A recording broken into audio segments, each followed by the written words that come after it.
అందరికీ నమస్తే.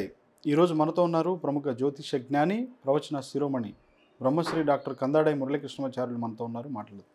గురూజీ జై శ్రీరామ్. జై శ్రీరామ్. గురూజీ, ఈ మధ్యకాలంలో చాలామంది ఆర్థిక సమస్యలతో విపరీతమైన ఇబ్బంది పడుతున్నారు. అది మీకు తెలుసు. ఏదో వాళ్ళ దగ్గర అమౌంట్స్ ఉన్నప్పుడు, డబ్బులు ఉన్నప్పుడు కొంత బంగారం ఇవన్నీ చాలా జాగ్రత్తగా పెట్టుకుంటూ ఉంటారు. ఏదో విధంగా కొన్ని గిఫ్ట్ల రూపంలో వచ్చినవి పెట్టుకుంటుంటారు. ఇవన్నీ ఉంటాయి. వాటిని అనుకోకుండా అవసరాల కోసం ఏదో తాకట్టు పెట్టేస్తూ ఉంటారు. కొంతమంది కొన్ని వాళ్ళ పిల్లల చదువుల కోసం ఇల్లు తనఖా పెట్టే వాళ్ళు ఉంటారు. ఇట్లా నానా రకాలుగా ఇవి ఉంటాయి. బంగారం కానీ, ఇల్లు కానీ ఇంకా ఇలా తాకట్టు పెట్టిన తర్వాత వాటిని విడిపించుకోవాలి అని అనుకున్నప్పుడు మాత్రం అది అంత సులభతరం మాత్రం కాదు. ఒకవేళ విడిపించుకోవాలనుకున్నా కానీ కొంత ఆ వడ్డీ అనేటువంటిది పెరిగిపోతుంటుంది. ఆ వడ్డీ కట్టిన వెంటనే అసలు మాత్రం అట్లనే ఉంటుంది. అవి రాకుండా దాన్ని ఎప్పటికప్పుడు తీరుద్దామన్నా కానీ తీరకుండా అయిపోతుంటుంది. ఇలాంటి పరిస్థితి ఏర్పడినప్పుడు నిజంగా వాళ్ళు ఏ ఆరాధన కానీ, అంటే వాళ్ళు చేసేటువంటి పనిని చేసుకుంటూనే ఎలాంటి భగవత్ ఆరాధన చేయటం వల్ల ఈ సమస్యల నుంచి శీఘ్రంగా బయటపడవచ్చు అంటారు? ఇది చాలా చక్కటి ప్రశ్న అండి. అంటే చాలామంది అడిగేటువంటి ప్రశ్న ఏంటంటే, నేను ఇల్లు కొనుక్కుందాం అనుకుంటున్నాను, మాకు అసలు ఇంటి యోగం ఉందా లేదా అనే ప్రశ్న అడుగుతారు. బంగారం కొనుక్కోవాలనుకుంటున్నాను, బంగారం కొనుక్కునేటువంటి యోగం ఉందా లేదా అని అడుగుతుంటారు. మీరు అడిగినటువంటి ప్రశ్న దీనికి భిన్నంగా ఏంటి అంటే, కొన్న బంగారము కొనుక్కున్నటువంటి ఇల్లు తాకట్టులో ఉన్నాయి, వాటిని విడిపించుకుందామన్నా విడిపించుకోలేకపోతున్నాను. కారణం ఏంటి? ఈ రెండిటికి మన కర్మ సిద్ధాంతానికి చాలా దగ్గర సంబంధం. అంటే మనము పూర్వజన్మలో చేసినటువంటి కర్మ ఫలితాన్ని ఈ జన్మలో అనుభవించాలి. ఈ జన్మలో చేసినటువంటి కర్మ ఫలితాన్ని వచ్చే జన్మలో అనుభవించాలి. అంటే ఇప్పుడు మీరు చెప్పినట్టే, ఈ జన్మలో సంపాదించుకున్నాను, వచ్చే జన్మలో దీన్ని నేను ఖర్చు పెట్టాలి. ఈ జన్మలో అప్పు తీసుకున్నాను, వడ్డీ కట్టాలి. అంటే ఈ జన్మలో నాకు ఇంటి యోగం లేదు, కానీ నేను భగవంతుడిని ప్రార్థన చేస్తే కొంత పుణ్యాన్ని తీసుకొని నాకు ఇంటిని ఇచ్చాడు. యోగ్యత లేదు కదా, మరి దీన్ని నేను ఎప్పుడు అనుభవించాలి? ఇప్పుడు అనుభవించాల్సినటువంటి శిక్షణ ఎప్పుడు అనుభవించాలి అంటే వచ్చే జన్మలో అనుభవించాలి. ఎలా అనుభవించాలి అంటే వడ్డీతో సహా అనుభవించాలి. వచ్చే జన్మ ఏమవుతుంది? వడ్డీ కట్టడానికే సరిపోతుంది. ఆపై జన్మ కూడా వడ్డీ కట్టడానికే సరిపోతుంది. మనం ఉన్నది కలియుగంలో. కలియుగ దైవం ఎవరు? వడ్డీ కాసుల వాడే. అంటే ఆయన ఎవరు? ఆయన కూడా కలియుగం అంతా వడ్డీ కడుతూనే ఉంటాడు. అంటే కలియుగంలో కలియుగ ప్రారంభంలోనే స్వామి చెప్పినటువంటి మాట ఏంటంటే, ఈ యుగంలో పుట్టినటువంటి వారు పొరపాటున ఎవరైనా అప్పు తీసుకుంటే వారి జన్మంతా వడ్డీ కట్టడానికే సరిపోతుంది, కానీ అప్పు తీర్చడానికి మాత్రం సరిపోదు అని సాక్షాత్తు శ్రీ వెంకటేశ్వర స్వామి మనకు ఒక పెద్ద దృష్టాంతం. ఇంతమంది భక్తులు వెళ్ళి ఇన్ని డబ్బులు ఇస్తున్నా ఇన్ని డబ్బులు ఆయన వడ్డీకే సరిపోతున్నాయి. అంటే ఎంత అప్పు తీసుకున్నాడు, తీసుకున్నా ఎంత వడ్డీకి తీసుకున్నాడు. మనకి దీన్ని మనం కాసేపు సరదాగా చెప్పుకున్న వాస్తవం కూడా అదే. అంటే మనం వడ్డీకి తీసుకునేటప్పుడు మనము తీసుకునేటువంటి ముహూర్తంతో సహా చూసి తీసుకుంటేనే మనము తీసుకున్నటువంటి అప్పును తీర్చగలుగుతాం. కానీ మనకు అవసరం కొద్దీ, నాకు ఈరోజు డబ్బులు అవసరం ఉన్నాయి, ఈరోజు మంచి రోజు అవునా కాదా అని చెప్పి, తారాబలం సరిగ్గా ఉందా లేదా, ముహూర్తం సరిగ్గా ఉందా లేదా అని చెప్పి వెళ్ళి చూసుకొని అప్పు తీసుకోవాలి. ఎక్కడి మాటలు మాట్లాడతారండి మీరు? ఇవన్నీ ఎలా చెప్తారండి? అంటే మీరు బ్యాంకుకి వెళ్ళి లోన్ తెచ్చుకోవాలనుకున్నప్పుడు ఎప్పుడు వెళ్ళి తెచ్చుకుంటారు? బ్యాంకు పనిచేసే రోజు తెచ్చుకుంటారా, క్లోజ్ చేసే రోజు తెచ్చుకుంటారా? పనిచేసే రోజు కదా. అంటే పని చేసే రోజు అంటే ఏం పని చేసే రోజు? బ్యాంకు పని చేసే రోజు మీరు వస్తువులు పెడితే డబ్బులు ఇచ్చేటువంటి రోజే. అలాగే మీరు పెట్టినటువంటి డబ్బులు మళ్ళీ తిరిగి వచ్చే రోజు చూసుకొని ఇవ్వాలి కదా. అక్కడ రోజు ఎలాగైతే మనము చూసుకుంటున్నామో ఇక్కడ రోజు కూడా చూసుకోవాలి. ఇక్కడ చూసుకుంటాము కానీ ఇక్కడ చూసుకోము అంటే సరే ఉంచండి అలాగే. చేసే పొరపాటు ఎంతకాలం కావాలో అంతకాలం ఉంచండి. రెండవది, అసలు అప్పు తీసుకునేటప్పుడు ఎవరి దగ్గర తీసుకుంటున్నామో వాడికి నాకు సరిపోతుందా లేదా కూడా చూసి తీసుకోవాలి. ఇప్పుడు సప్తమ స్థానంలో ఎవరున్నారో చూసి తీసుకోవాలి. సప్తమ స్థానము అంటే భాగస్వామి యొక్క స్థానం. అంటే వివాహంలో అయితే జీవిత భాగస్వామి, వ్యాపారంలో అయితే వ్యాపార భాగస్వామి. అప్పు ఇచ్చేటప్పుడు అప్పులో భాగస్వామి, వాడు కూడా వ్యాపారం భాగస్వామి. మనతో వ్యాపారం చేస్తున్నాడు కదా. మన దగ్గర ఉన్నది తీసుకొని వాడి దగ్గర ఉన్నది ఇస్తున్నాడు. మన దగ్గర ఉన్నది వాడి దగ్గర ఇచ్చి వాడు కొంతకాలం పెట్టుకున్నందుకు దానికి ఛార్జ్ చేస్తున్నాడు. అలాగే మనం కూడా దానికి ఛార్జ్ పే చేసి మరీ మనం వస్తువుని వాడి సెక్యూరిటీలో వాడి రక్షణలో పెట్టాము. అంటే మనం కూడా వ్యాపారం చేస్తున్నట్టే కదా.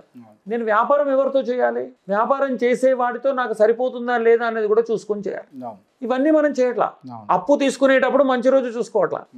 ఈ రోజు నేను అప్పు తీసుకుంటే తీరుతుందా లేదా అని కూడా చూసుకోకుండా తీసుకుంటాం. ఎవరు తీర్చగలుగుతామా లేదా అని కూడా తీసుకోవాలి. అంటే మంచి రోజుని బట్టి సాధారణ తార, సంపత్ తారలు అవి ఉండాలి. నైజన తార, తర్వాత ప్రత్యేక తార, ఇవి ఎటువంటి తారల్లో వెళ్ళి తీసుకుంటే ఏమవుతుంది? వస్తువు పెట్టినటువంటి వస్తువు కాస్త నాశనమే. అలాగే మనము తీసుకునేటువంటి వాడు మనతో వ్యాపారం చేసి మళ్ళీ మనకు లాభం చేసేటువంటి వాడు అవునా, నష్టం చేసేటువంటి వాడు అవునా కాదని చెప్పి తెలుసుకుని తీయాలి, తెచ్చుకోవాలి. అది కూడా చేయట్లేదు మనం. పోనీ ఇంత చేసిన తర్వాత వస్తువు తీసుకెళ్ళి తాకట్టు పెట్టాం. ఆ తాకట్టు పెట్టినటువంటి వస్తువుకు వడ్డీ కట్టలేకపోతున్నాం, అసలు కట్టలేకపోతున్నామే, తల బాదుకుంటున్నాం. కానీ దీన్ని బయటికి ఎలా తెచ్చుకోవాలనే ప్రయత్నం కూడా చేయట్లేదు. చేతులు ఎత్తేస్తారు. ఎవరిని నమ్ముతున్నాము అంటే ఎవరైతే ఏమీ చేయలేరో వాళ్ళని నమ్ముతున్నాం. అంటే మనుషుల్ని నమ్ముతున్నాం. 10 మందికి చెప్పుకుంటాం, అప్పు తెచ్చుకున్నాను, ఇంత వడ్డీ కడుతున్నాను, అసలు తీరట్లేదు, అసలు అలాగే ఉంటుంది, వడ్డీ పెరిగిపోతుంది, వడ్డీ పెరిగి ఒక్కోసారి అసలు కంటే ఎక్కువైపోతుంది. ఇలా ప్రచారం చేసుకుంటున్నాము. నెగిటివ్ ప్రచారం చేసిన ఎన్నిసార్లు నీవు కావట్లేదు అంటే ప్రకృతి ఏం చేస్తుంది? నీకు రావడం ఇష్టం లేదని ఇవ్వడం మానేస్తుంది. రెండవది, ఎవరిస్తారు నీకు అంటే పలానా గ్రహం బాగాలేదు కాబట్టి, కుజగ్రహం బాగాలేదు కాబట్టి, కుజుడు అంటే అంగారకుడు అంటే డబ్బుకి సంబంధించినటువంటి వాడు, అప్పులకి సంబంధించినటువంటి వాడు, కష్టాలకి సంబంధించినటువంటి. కాబట్టి కుజగ్రహానికి శాంతి చేయాలి, కుజగ్రహానికి అభిషేకం చేయాలి, కుజగ్రహ మూలమంత్ర జపం చేయాలి, కుజగ్రహానికి హోమం చేయాలి, కుజుడిని ప్రసన్నం చేసుకోవాలి అని కుజుడికి చేస్తున్నాడు. కుజుడు ఏం చేయగలుగుతాడు? ఆయన కూడా ఏం చేయలేడు. ఎందుకని? ఆయన చెప్పింది చేస్తాడు. మిమ్మల్ని శిక్షించమన్నాడు, శిక్షిస్తున్నాడు. మీరు అప్పు చేసేటట్టు చేయమన్నాడు, ప్రేరేపిస్తున్నాడు. డబ్బులు పెట్టుకుని నా దగ్గర 2 లక్షల రూపాయలు ఉన్నాయి, నాకు ఎవరికి ఇవ్వాలని అర్థం కావట్లేదు, నీకేమైనా అవసరం ఉందా అంటే నాకు అవసరం లేదు అన్న. మనకు బ్యాంకులో వాళ్ళు ఫోన్ చేస్తుంటారు, సార్ మీకు ఏమైనా పర్సనల్ లోన్ అవసరం ఉందా అంటే నేను కుజుడు యొక్క అధిపతిని నేను ఆరాధన చేస్తున్నాను. నేను రోజు నరసింహస్వామిని ఉగ్రం వీరం మహావిష్ణుం జలంతం సర్వతోముఖం దశం భీషణం భద్రం మృత్యు నమామ్యం అంటాను. ఇది నేను ప్రతి స్తోత్రానికి పారాయణానికి మధ్యలో నృసింహస్వామి శ్లోకాలన్నీ చదువుతాను. అట్లాగే నృసింహ రుణమోచన స్తోత్రం అని ఒకటి ఉంటుంది. దేవకార్య అర్ధసిద్ధార్థం సభాసమ్మ సమోద్భవం అని మొదలవుతుంది. ఒక 10 శ్లోకాలు ఉంటాయి. ఈ 10 శ్లోకాలు కూడా ప్రతి స్తోత్రానికి ఇంకో స్తోత్రానికి మధ్యలో నృసింహస్వామి మంత్రాలు, రుణ విమోచన, నృసింహ స్తోత్రం చదువుతాను. కాబట్టి నేను కుజుడిని మీద ఎవరైతే ఉన్నారో నేను ఆయన్ని ప్రసన్నం చేసుకున్నాను. కాబట్టి ఆయన కుజుడు కనపడంగానే నెట్టి మీద మూటగాయేస్తాడు. ఎలా? నాకు ఫోన్ వస్తుంది, సార్ మీకు పర్సనల్ కావాలని ఒక 5 లక్షల రూపాయలు మీకు ఎలిజిబిలిటీ ఉంది, ఇవ్వనా అనగానే పైన స్వామి అంటే టాక్ పైన కొడతాను, అవసరం లేదని ఫోన్ పెట్టేస్తాను. అదే నాకు కుజుడు నా దగ్గర బలంగా ఉన్నాడు అనుకోండి, ఫోన్ రాగానే సార్ 5 లక్షలు అవసరమా, ఈ రోజు వద్దంటాను, రేపు వద్దంటాను, ఎల్లుండి వద్దంటాను, ఆవులు ఎల్లుండి వద్దంటాను, 4 రోజులు వద్దంటాను, వారం రోజులు వద్దంటాను, 8 రోజులు నాకు కావాలి, ఎంత ఇస్తారు, ఎంత వడ్డీ అని అడుగుతాం. చిక్కబడుతుంది వేడెక్కి కదా. కాబట్టి మనం ఏంటంటే మనము అప్పు చేయకుండా ఉండేటువంటి మార్గాన్ని క్లోజ్ చేసేసాం. అప్పు ఎలా చేయాలో క్లోజ్ చేసాం, ఎవరి దగ్గర తీసుకోకూడదో క్లోజ్ చేసాం, ఎప్పుడు తీసుకోవాలో క్లోజ్ చేసాం. ఇవన్నీ క్లోజ్ చేసిన తర్వాత నా వస్తువులు ఉండిపోయాయి బాబు, నా ఇల్లు ఉండిపోయింది బాబు అంటే ఏం చేస్తాం? అయితే ఇవి నిజంగా అలా ఉండడానికి మన గ్రహస్థితే కారణం. ఎటువంటి ఇంటిని అయినా, ఎంత పెద్ద డబ్బైనా, ఎన్ని కోట్ల రూపాయల అప్పు ఉన్నా సరే అప్పు తీరేటువంటి మార్గాలు బోలెడని ఉన్నాయి. అప్పు తీరడం 2 రకాలు. ఒకటి, నేను ఒకరికి అప్పు ఇవ్వాలి, అంటే అప్పు తీసుకున్నాను, నేను వాడికి తీర్చాలి. నేను ఎందుకు తీసుకున్నాను అంటే ఇంకొకటికి నేను అప్పిచ్చాను, వాడు నాకు సమయానికి ఇవ్వలేకపోయే కల్లా ఇవి వస్తే ఇవి తిరిగి ఇవ్వచ్చులే అని చెప్పి దాంట్లో కొంత భాగమే తీసుకున్నాను. అవి వస్తాయి కానీ తీరదు నాకు. అంటే నా డబ్బే ఇంకోటి దగ్గర పెట్టి నేను ఇంకోటి దగ్గర తెచ్చుకున్నాను, ఇవి వస్తే. కానీ వాడు ఇవ్వట్లేదు.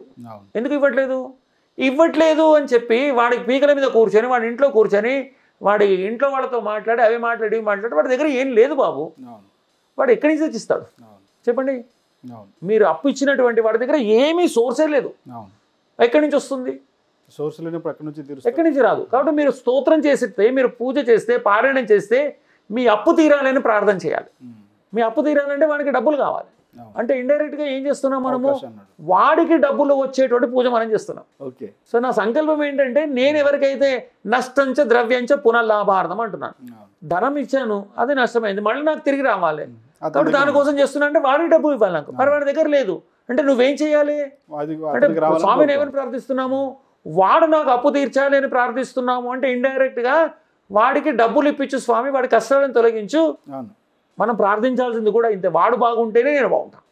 సర్వేజన సుఖినో భవంతు మన సాంప్రదాయం ఇది, మన ధర్మం ఇది. కాబట్టి మనం పూజ చేస్తే ఇలా చేయాలి. కానీ ఇది ఇలా ఏం చెబుతారు, వాడికి ఏమో వాడు నాశనం అయిపోవాలి, వాడు పైకి రాకూడదు, నన్ను ఇంత ఇబ్బంది పెడతాడా, కానీ నా డబ్బులు రావాలంటే ఎక్కడి నుంచి వస్తాయి? చేయాల్సిన పాపాలన్నీ చేస్తాయి. వాడే పాపము, వాడి కర్మ బాగలేక వాడు నీ దగ్గర తీసుకోవచ్చలేదో, వాడు కూడా చూసుకోలేదు, నువ్వు వాడికి ఇవ్వచ్చలేదో, నీవు చూసుకోలేదు. మొత్తానికి నష్టం నీకు జరిగింది, వాడికి కూడా నష్టం జరిగింది. వాడికి నష్టం జరిగింది కాబట్టి నీకు నష్టం జరిగింది.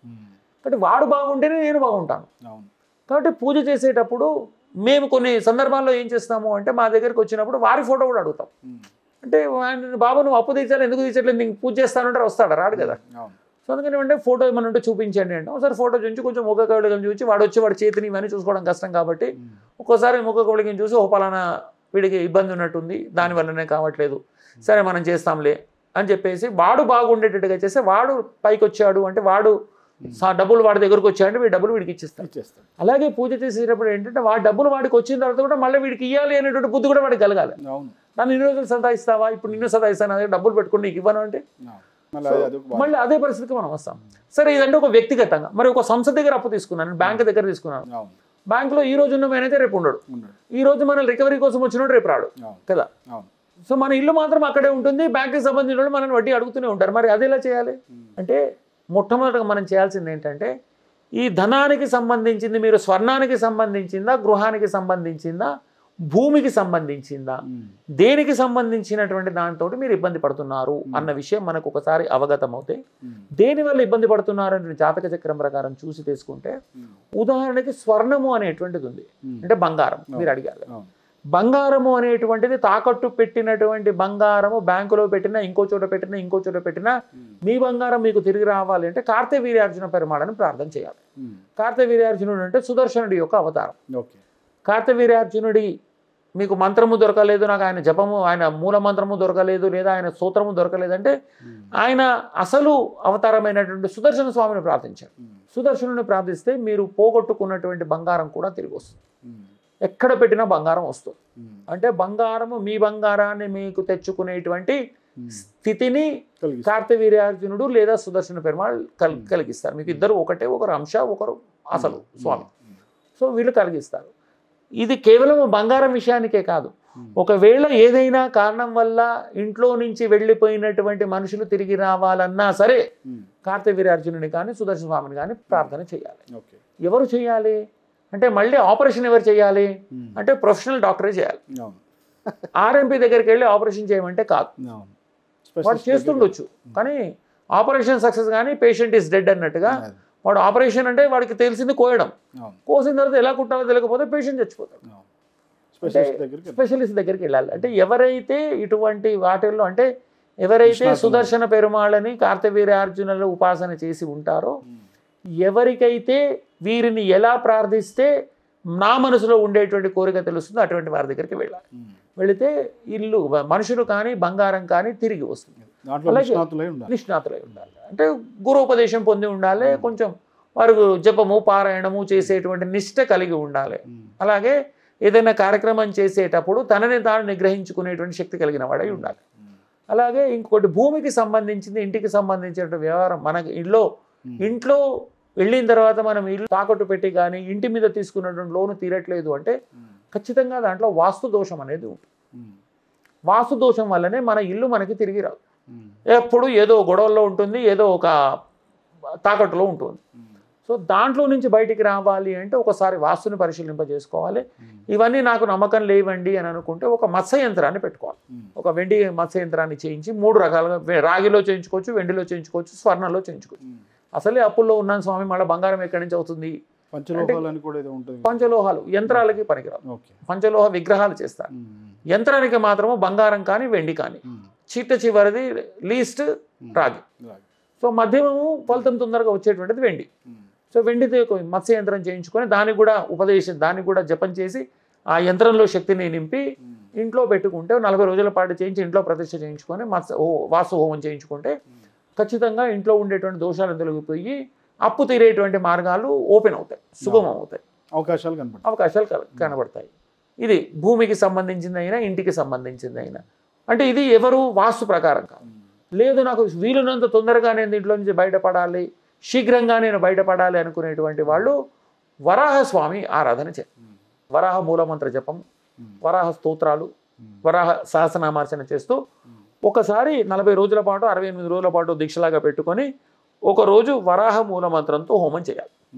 చేస్తే అంటే ఇప్పుడు రియల్ ఎస్టేట్ బిజినెస్ చేస్తున్న వాళ్ళైనా సరే, అంటే మేము వ్యాపారం చేస్తున్నామంటే మా దగ్గర బోల్డ్ అంత వెంచర్ ఉంది, మా దగ్గర అమ్ముడు పోవట్లేదు, మాకు డబ్బులు రావట్లేదు, కేవలం దాని మీద ఇన్వెస్ట్మెంట్ అవుతుంది తప్ప రూపాయి తిరిగి రావట్లేదు, ఇలాంటి వాళ్ళ సంఖ్య చాలా మంది ఉంటుంది. బోల్డ్ అంటే ఫ్లాట్లు కట్టామండి అమ్ముడు పోవట్లేదు అంటే మీరు ప్రకటనలు చేసుకొని వేస్తే అమ్ముడు పోతాయి అంటే అది మీలాగే అందరూ ప్రకటనలు వేస్తున్నారు, మరి వాడికి అమ్ముడుపోయి మేము ఎందుకు అమ్ముడు పోవట్లేదు? వాళ్ళకు మీకు తేడా అంటే మీరు వాళ్ళకంటే మంచి క్వాలిటీ ఇవ్వచ్చు, ప్రైమ్ లొకాలిటీలో కూడా ఉండవచ్చు, ఎందుకు జరగట్లేదు అంటే ఏదో దోషం ఉంది కాబట్టి జరగట్లేదు. దోషం మీ లోపల ఉండొచ్చు, భూమి లోపల ఉండొచ్చు, లేదా శంకుస్థాపన ముహూర్తం చేసినప్పుడు సరైనటువంటి ముహూర్తం కాకపోయి ఉండొచ్చు, లేదా మొట్టమొదటి ఇల్లు కట్టినప్పుడు ఇటుక పెట్టినటువంటి వాడు సరైనటువంటి వాడు కాకపోవచ్చు. సో ఇటువంటివన్నీ దోషాలు ఉండొచ్చు. వీటన్నిటి నుంచి బయటపడాలంటే వరాహస్వామి దేనికోసం వచ్చాడు అంటే భూమిని ఉద్ధరించడం కోసం వరాహస్వామి నీటిలో హిరణ్యాక్షుడు తీసుకెళ్లి భూదేవిని దాచాడు. నీళ్లలో మునిగిపోయినటువంటి భూదేవిని రక్షించడానికి వచ్చినటువంటి వాడు వరాహస్వామి. హిరణ్యాక్షుడిని చంపి నీటిలో నుంచి భూమిని తీసుకొని వచ్చి మళ్ళీ మనందరికీ నివాస యోగ్యంగా తయారు చేసినటువంటి వాడు. అందుకే భూమికి సంబంధించినటువంటి సమస్యలు తీరిపోవాలంటే వరాహస్వామిని ఆరాధన చేసి వరాహస్వామి జపం చేసుకొని హోమం చేస్తే ఖచ్చితంగా ఎంత పెద్ద సమస్య అయినా అది కాస్త సామరస్యంగా పరిష్కారం అవుతుంది. దాని మీద రూపాయి రావాల్సి ఉన్నా, దాని మీద రూపాయి ఇవ్వాల్సి వచ్చినా, దాన్ని అమ్మి రూపాయి తెచ్చుకోవాలనుకున్నా ఆ స్థితి రావాలి అంటే దాని మీద నాకు కొంచెం ధనం కనపడాలి అంటే మాత్రము వరాహస్వామి ఆరాధన చేస్తే గృహానికి సంబంధించినటువంటి సమస్యలన్నీ తిరిగిపోతాయి. స్వర్ణానికి సంబంధించినటువంటి దానికి కార్తవీర్యార్జున పెరుమాళ్ కానీ సుదర్శన పెరుమాళ్ కానీ ఆరాధన చేసి జపం చేసి కరెక్ట్గా చేసేవాడు దొరికితే సుదర్శన పెరుమాళ్ళని పట్టుకుంటే సాధించలేదంటూ ఏముండదు. దీనికి ఇంట్లో నుంచి పోయినటువంటి వ్యక్తులు కూడా ఎక్కడ ఉన్నా సరే మళ్ళీ మన ఇంటి అడ్రస్ వెతుక్కుంటూ మన దగ్గరకు వస్తారు. మన దగ్గర డబ్బు తీసుకున్నవాడు కూడా మళ్ళీ వాడికి బుద్ధి కలిగి మనల్ని వెతుక్కుంటూ వచ్చి మన డబ్బు మనకి ఇచ్చేసి వెళ్తాడు. అలాగే మనం ఎవరికైనా ఇవ్వాల్సి ఉన్నా సరే మనకు డబ్బు కలిగి సంపద కలిగి మనం కూడా వాడిని వెళ్ళి వెతికి డబ్బులు ఇచ్చి వచ్చేటంత సంపాదన మనకు కూడా కలిగేటట్టు చేయగలుగుతాడు. కాబట్టి కార్తవీర్యార్జున ఆరాధన కానీ సుదర్శన ఆరాధన కానీ భూమికి ఇంటికి సంబంధించిన వరాహస్వామి ఆరాధన చేస్తే ఖచ్చితంగా మీరు అడిగినటువంటి సమస్యల నుంచి బయటపడతారు 100%. అద్భుతం గురూజీ, చాలా చక్కగా వివరించారు. ధన్యవాదాలు. జై శ్రీరామ్. జై శ్రీరామ్.